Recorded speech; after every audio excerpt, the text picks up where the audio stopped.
ongoing ke cabang ke 60. Insya Allah. Cabang ke 60 di mana aja? Ibu B di seluruh Indonesia. Kok di Shopee? Astagfirullahaladzim. Tapi mungkin untuk perencanaan buka usaha kayak gini dari kapan sih Kak? Dari kapan? Ya udah dari lama, kan memang aku gitu, diam. Tahu-tahu ini. Gitu. Ya. Kayak Nara pengen membuka kedai es krim bisa dibilang ya gitu. Mungkin alasannya apa sih Kak? Apakah karena anak-anak juga suka makan es krim gitu? Ya sih, kebetulan memang aku doyan nyemil, anak-anakku juga pastinya doyan nyemil. Siapa sih anak-anak yang gak doyan nyemil ya kan gitu. Jadi memang udah passion, aku suka cemilan, suka kuliner. Jadi kenapa enggak aku buka gitu. Dan ini kan lokal ya gitu, lokal, halal, dan nggak mahal. Nah, yang membedakan apa sih Kak mungkin dengan es krim yang lain? Iya, es krim aku tuh jadi kita punya 3 varian di sini. Ada vanilla, ada coklat, sama bubblegum. Dan semua varian yang es krim cone-nya ya itu harganya 5.000. 5.000 aja. Jadi bener-bener jajanan bocil. Gitu. Nara sendiri di tengah eranya banyak yang buka juga kedai es krim yang serupa kayak gini. Mungkin apa sih yang membedakan dari Kak Inara mungkin untuk yang Satu, ini kita produk lokal, UMKM, murni UMKM lokal, bukan dari luar ya. Terus juga yang kedua tadi yang aku jelasin halal, karena kita udah ngurus perizinan halalnya.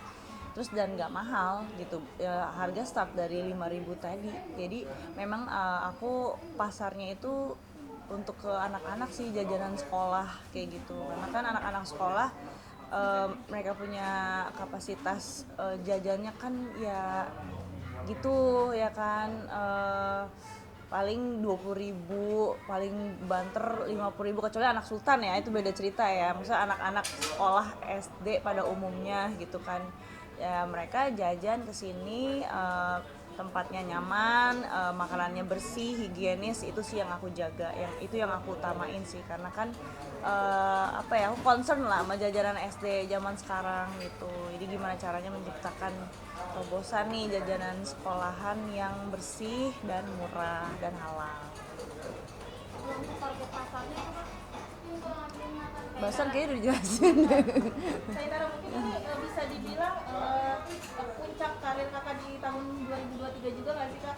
Mungkin Belum sih, belum puncak banget. Insya Allah. Ya pasti ya, insya Allah ada lagi lah ke depannya. rencana ke depannya Amin. mungkin ada apa lagi rencana ke depannya? Ya nggak tahu ya, Allah yang lebih tahu lah mau ngasih apa buat aku. Mungkin bisa dibilang di tahun 2023 ini tahun dirimu bersinar Kak. Mungkin menanggapinya seperti apa sih Kak? Karena dirimu mulai merintis usaha, bisnis baru di balik apa namanya, masalah kamu yang lagi kamu hadapi seperti itu Kak. Ya apa ya, aku sih percaya kita sebagai muslim harus berserah diri, harus ikhlas gitu sama semua qada dan qadar dari Allah. Jadi istilahnya kita dikasih ujian, dikasih soal ujian, tapi dikasih kisi-kisinya juga nih sama Allah. Jadi ngejalannya itu lebih mudah, lebih ringan gitu. Jadi target buka bisnis ini sampai berapa Kak? Apa? Targetnya berapa buka usaha? Ya insya Allah ya nggak sebanyak-banyaknya lah. nggak ada batas maksimal sih. Apa yang buat dirimu tertarik terjun ke dunia F&B? Ya tadi seperti yang udah aku jelasin sebelumnya, memang aku doyan nyemil, doyan jajan kuliner.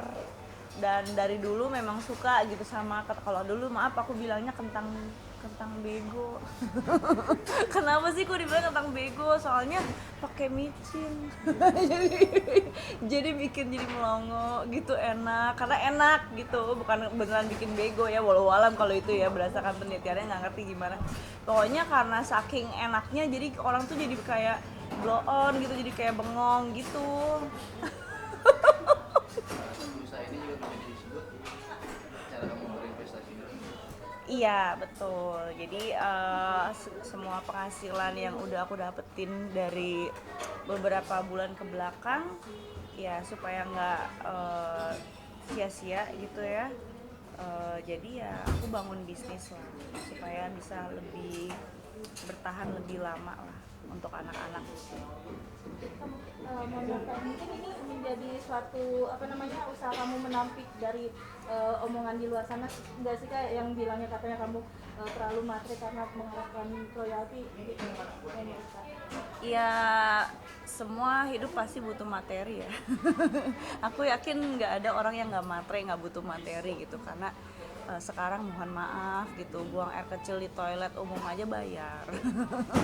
Gitu. Terus anak-anakku juga ada 3, yang mana biaya sekolah ekstrakurikulernya kan nggak murah, jadi aku harus memperjuangkan itu semua.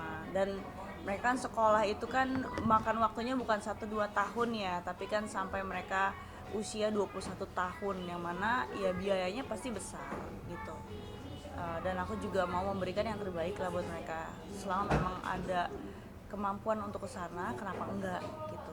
Jadi kenapa sih kok tetap masih mau menjalani usaha, ya karena memang tuntutan tadi bukan buat aku, buat anak-anak. Yang aku jalanin ini ya buat aku gitu, buat aku pribadi, karena kan aku emang nggak mengharapkan buat aku pribadi yang sebelah sana gitu, buat anak-anak. Ya apa yang aku jalanin sekarang ya ini untuk nambahin buat anak-anak, tentunya buat diri aku pribadi juga gitu. Berarti memang perjuangannya begitu besar untuk anak-anak, selain membuka usaha juga kemarin kan sempat tutup kali karena kan royalti dia malah dialihkan ke label lain ya. Iya. Gimana tuh, Pak? Bukan dia mengalami ke label lain, tapi aku nggak tahu perjanjian mereka selama ini, karena apa ya, yang sangat disayangkan ya mungkin kurang transparansi aja sih gitu. Terus ya kalau mengenai hal-hal yang lebih detailnya mungkin bisa langsung tanya ke lawyer aku ya, tapi ya sejauh ini ya memang aku nggak pernah dilibatkan sih dalam apapun itu pengambilan keputusan di antara mereka. Jadi bisa dikatakan nggak fair ya, apapun itu ketika tidak ada komunikasi, kemudian tidak ada Ya sebagai istri sahnya saat itu ya aku ya sedih lah, kecewa. karena ini kan juga untuk anakmu ya, bukan hanya semata-mata untuk diri kita aja. Oh ya jelas. Karena kan kita sebagai istri kan ya bukan hanya istri ya, tapi kan juga partner ya dalam rumah tangga ya gitu. Kita juga dibebankan tugas untuk mengatur keuangan. Jadi sangat disayangkan kalau kita sendiri juga nggak mengetahui dengan benar dan dengan terbuka gitu, apa sih sebenarnya ini penghasilannya dari mana aja.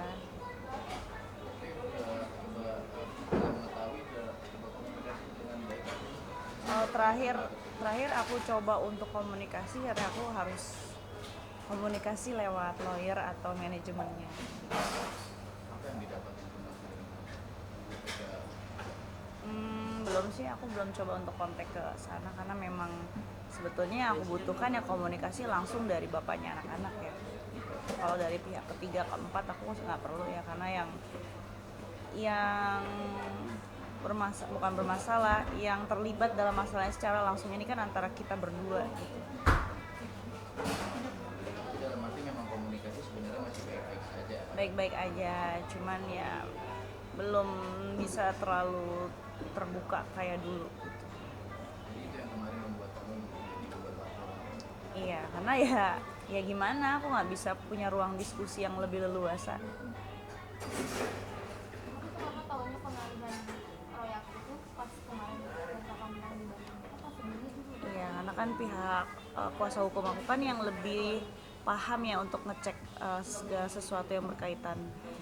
Jadi ya menurut mereka seperti itu, ya gimana. Bahkan aja berarti nanti sesuai dengan proses hukumnya. Iya, aku ikutin aja lah proses hukumnya, karena kan apa ya, ini tuh sebagai penindak lanjutan dari pengajuan banding yang diajukan dari pihak sana. Apa sih yang kakak sayangkan enggak setransparansi bang hukum kakak sendiri selama kamu menggunakan dan kakak Ya gimana ya, kan karena dulu kan kenapa aku nggak terlalu permasalahin, karena kan aku mikir ya sudahlah, orang kita juga masih berumah tangga, masih dalam satu payung yang sama gitu istilahnya. Udahlah, nggak usah terlalu dipermasalahin, toh aku juga sebagai istri juga nggak nuntut yang gimana-gimana, aku juga nggak kemana-mana, di rumah aja gitu sama anak-anak. Yang penting anak-anak bisa senang, udah itu aja cukup gitu, bisa sehat. Nah setelah kejadian seperti ini kan semuanya harus jelas, karena kan apa ya, di mata hukum itu kan nggak boleh ada yang abu-abu ya, hitam-hitam putih-putih harus jelas gitu, dan pembagian semuanya harus adil gitu. Mungkin terkait dari salah satu lagu yang dimiliki dari Bang Tibun, katanya dari pihak sana terkait ibunya, mereka bilang katanya salah satu lagunya ada yang terlibat, mereka terlibat untuk pembuatan lagu Pak Firgon juga. Oh kalau hal itu sih nggak tahu ya, tapi yang jelas kalau berdasarkan hukum harta gono gini, ini bukan hukum waris ya, hukum harta gono gini ya, yang berhak itu ya kan istri gitu, atau mantan istri istilahnya. Ya, kalau secara hukum waris kan juga dalam Islam ada aturannya, nggak bisa serta merta tiba-tiba ada tantenya, ada omnya, ada ininya semua masuk dalam satu kartu keluarga kebagian, kan nggak begitu ya, ada peraturannya gitu. Siapa yang lebih diutamakan dalam hukum waris? Mbak, dan laporan polisinya udah sampai mana sih? Kenapa? Update implementasinya sekarang udah sampai mana? Insya Allah tanggal 3 ya mau sidang ini sih, tapi apa namanya sidang, kok jadi lupa. Bukan perdana. Jadi masih di